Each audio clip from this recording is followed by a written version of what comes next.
вечер во првото издание на Cybershift. Во него ќе гледате најнови информации поврзани со науката, технологијата, мобилните телефони и компјутерите. Останете на Канал Плюс, се враќаме веднаш по краткиот џингл.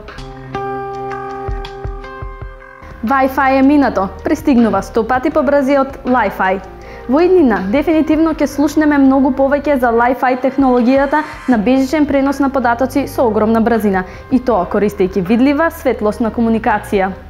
Во иднина дефинитивно ќе слушнеме многу повеќе за Li-Fi технологијата на бежичен пренос на податоци со огромна брзина и тоа користејќи видлива светлосна комуникација. Научниците ја тестирале оваа технологија и успеале да остварат брзина од 224 гигабити по секунда, а потенцираа дека оваа технологија ќе го промени се она што денес го знаеме за интернетот. Во Талин, Естонија, испробана Li-Fi технологијата и успеале да достигнат брзина на пренос на податоци од 1 гигабайт по секунда, што е 100 пати побрзо од просечната брзина на денешниот wireless. Li-Fi технологијата ја осмислил Харалд Хас од Универзитетот во Единбург во 2011 година, кога првпат демонстрирал како палење и гаснење на светло на една LED сијалица може да пренесе многу повеќе податоци отколку мобилните пренесувачи.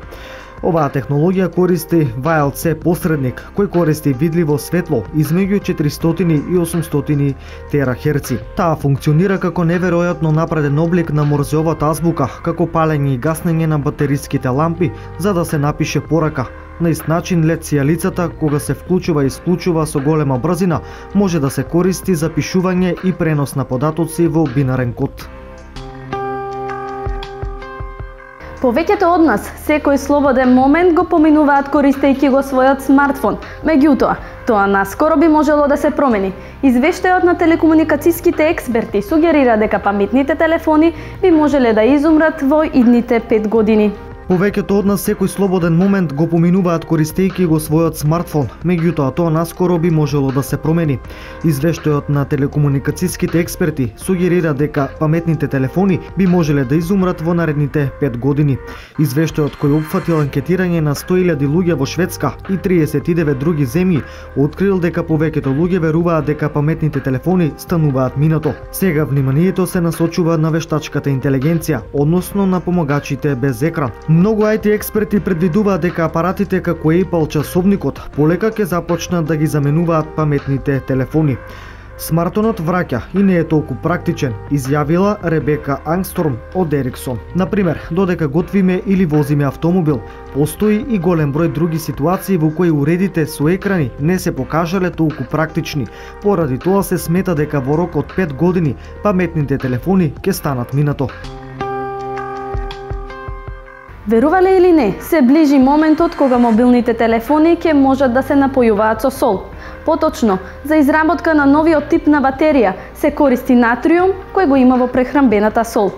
Верувале или не, се ближи моментот кога мобилните телефони ќе може да се напојуваат со сол. Поточно, за изработка на новиот тип на батерија ќе се користи натриум кој го има во прехранбената сол. Натриумот не само што го има во изобилство, што го прави поевтин од сега користениот литиум, но и батериите направени од натриум ќе акумулираат повеќе енергија, ќе се вчитуваат побрзо и ќе имаат подолг живот. Таква е визијата на француските истражувачи, кои го представија првиот прототип на батерија означена како најон, што значи натриум-ион. Научниците веруваат дека технологијата може да се адаптира за складирање на енергија од обновливи извори, како ветер и сонцето, што ќе помогне да се надминат ограничувањата на овие ресурси. Прототипот е во формат на 18650 келии, слична на голема АА батерија, каква што обично се користи во преносните компјутери, како и во електричните автомобили Тесла. За време на циклусите на полнење и празнење, натриумовите иони се движат низ течноста од една кон друга електрода. Енергетската густина на новите келии е приближно 90 ват-часови по килограм. Оваа вредност е околу половина од енергетската густина на современата батерија, но е споредлива со првите произведени литиум-ионски келии. Дури и таквата вредност е 2 пати поголема од енергетскиот потенцијал на уловно киселинската автомобилска батерија.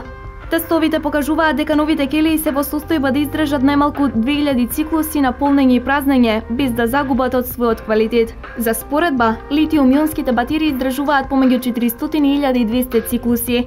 Најголемиот поттик па и гаранција за комерцијализација на технологијата е економската корист. Натриумот се среќава 1000 пати почесто отколку литиумот. Батеријата на јон веќе помина од лабораториска кон предпроизводствена фаза, што е важен чекор кон зголемување на енергетскиот капацитет и понатамошниот развој на мобилните уреди. Google има доказ дека нивниот квантен компјутер работи 100 милиони пати побрзо од денешните. Доколку ова што Google го објави се покаже како точно, може да е еден од најголемите напредоци во светот на технологијата. Квантните компјутери ќе бидат 100 милиони пати побрзи од денешните и се чекор кон вистинската вештачка интелигенција. Доколку ова што Google го објави се покаже како точно, може да е еден од најголемите напредоци во светот на технологијата. Квантните компјутери ќе бидат милиони пати побрзи од денешните и се чекорот кон вистинската вештачка интелигенција. Проектот трае веќе од 2013 година и е во колаборација со НАСА. Компјутерот се вика D-Wave X2 и според неговите креатори е првиот функционален квантен компјутерски систем. Но големата вест денес е што Google објави дека развиле алгоритам кој ќе може целосно да го искористи квантниот процесор. Многу од вас ќе се запрашаат што е квантен компјутер. Обичните компјутери, односно сите паметни уреди кои ги користиме денес, работат на бинарниот систем во кој има две состојби – 0 и 1. Во квантната физика сепак дозволено е постоење и на трета состојба, наречена суперпозиција. Во превод, во квантниот компјутер има три состојби – 0, 1 и 2. Поради ова има потреба од развивање целосно нови алгоритми кои може да ги искористат трите состојби. Така, алгоритмот развиен од Google D-Wave X2 се покажал како 100 милиони пати побрз од досегашните компјутери, споредено со обичен чип со едно јадро.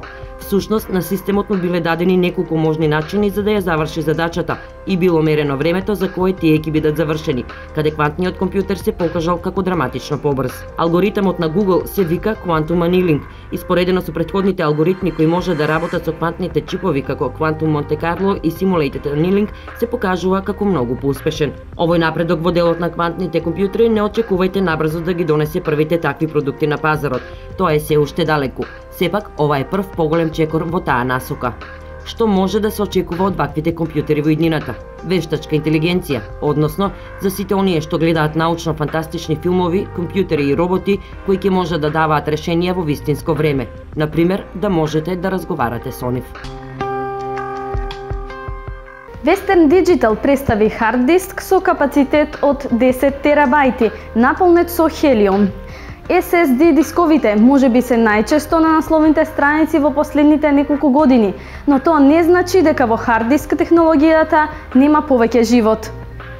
SS дисковите можеби се најчесто на насловните страници последниве неколку години, но тоа не значи дека во хард диск технологијата нема уште живот. Напротив, побарувачката е многу голема, особено кај компаниите, а со цел користење во големите сервери. Како што секој барем малку навлезен во технологијата знае, хард дисковите се особено поволни за впишување многу податоци. Имаат неколку пати поголем капацитет од SS дисковите за иста цена. Сепак, главен недостаток на хард дисковите наменети за серверите е што се многу бавни.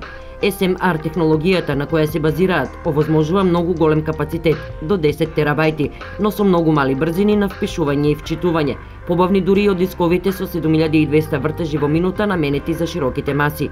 Новиот диск на Western Digital за кој зборуваме тука не ја користи таа технологија, туку стандардната PMR. Ова е истата технологија која се користи во дисковите кои ги имате во вашиот компјутер и овозможува многу поголеми брзини. Сепак, досега никој не успеа да направи хард диск со голем капацитет со оваа технологија, па затоа и овој уред на Western Digital представува особен успех. Но сигурно ќе се запрашате зошто е наполнет со хелиум.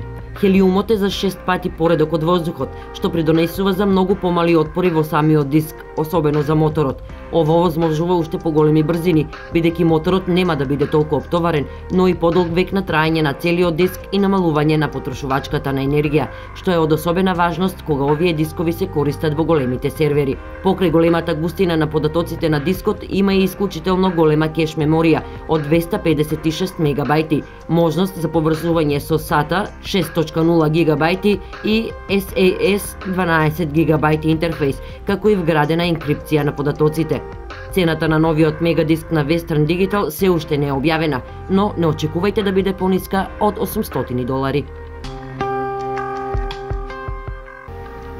Во последно време се почесто гледаме кратки анимации од одредени сцени, спотови и филмови. Наместо гледање на цело видео од 1, 2 или повеќе минути, луѓето се почесто креираат гиф анимации, кои се покажаа како поинтересни. Да го погледнеме следното видео. Во последно време се почесто гледаме кратки анимации од одредени сцени, спотови, филмови. Наместо гледање цело видео од 1, 2 или повеќе минути, луѓето се почесто креираат гиф анимации кои што се покажаа како поинтересни. Може да се каже дека гиф анимацијата представува интернет уметност. Дали знаете како се прават овие анимации и како вие самите да направите од било кое YouTube видео? За да не инсталирате дополнителни апликации или да преварувате по интернет, ние ќе ви представиме две различни веб-базирани сервиси, преку кои многу лесно ќе можете да направите гиф анимација од било кое YouTube видео. Опцијата број 1 е многу лесна и едноставна и било кој може да направи гиф анимација. Отвораме преку пребарувачот на YouTube омилена серија, омилена сцена од филм, омилен спот. Линкот од YouTube видеото ќе ви изгледа вака. Она што вие ќе треба да направите е пред зборот YouTube, а после www да ги додадете трите магични букви GIF како на сликата. Откако ќе притиснете Enter, ќе бидете пренасочени на друга страна, односно на страната на која ќе си одберете време од кога и време до кога би траела вашата GIF анимација. GIF сервисот е многу едноставен и лесен за користење. Она што вие треба да направите е само да го одберете вашето омилено YouTube видео. Овој сервис не нуди многу, но нуди доволно за да направите најобична GIF анимација. Дополнително можете да внесете наслов на вашата анимација, текст во сцената за која креирате GIF анимација и откако ќе ги направите подесувањата, се што треба е да притиснете Create GIF. Еве како изгледа нашата анимација. Откако ја разгледавме опцијата под број 1, нарете опцијата под број 2. Make a GIF сервисот навидум сличен во функционалноста, но поброен во опциите од GIFs. GIF сервисот ни нуди единствено да одбереме YouTube видео и да си направиме анимација, додека Make a GIF сервисот нуди повеќе од тоа, односно можност за анимирање на видео кое може да го прикачите од вашиот компјутер. Освен наведеното, овој сервис ни нуди можност за прикачување и на било какви фотографии и со тоа да направиме своја анимација. Сервисот дури нуди можност за сликање на фотографии веднаш, доколку немаме спремно во тој момент тоа што ни треба. За разлика од GIFs, Make a GIF како плюс ни дава опција да одбереме каков формат да биде видеото и во која категорија од анимација ќе спаѓа нашата.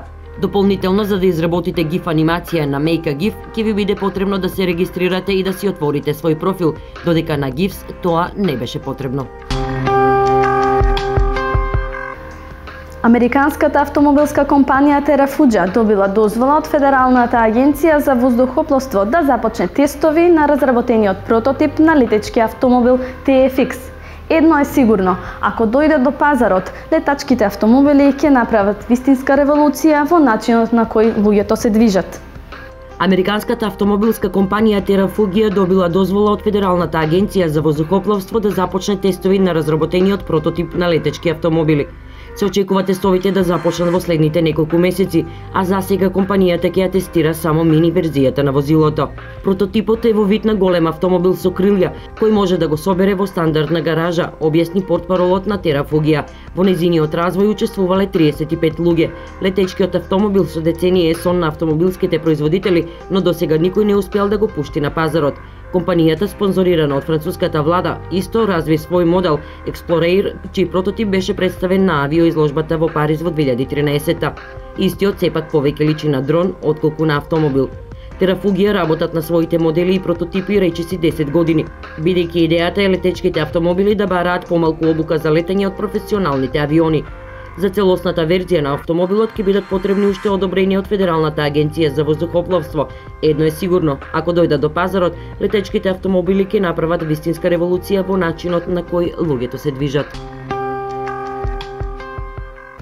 2015 година Коста Рика ја помина на 99% обновлива енергија. Додека и во 2015 наместо конкретни чекори се водеа дебати дали глобалното затоплување е резултат на природен или човечки фактор, Костарика му одржа лекција на остатокот од светот. Цела година се напојуваше со дури 99% обновлива енергија. Главно искористувајќи го огромниот речен потенцијал и големите годишни количини на дождови, Костариканскиот институт за енергетика и официјално објави дека од ланската 2015 дури 285 дена земјата поминала без употреба на фосилни горива.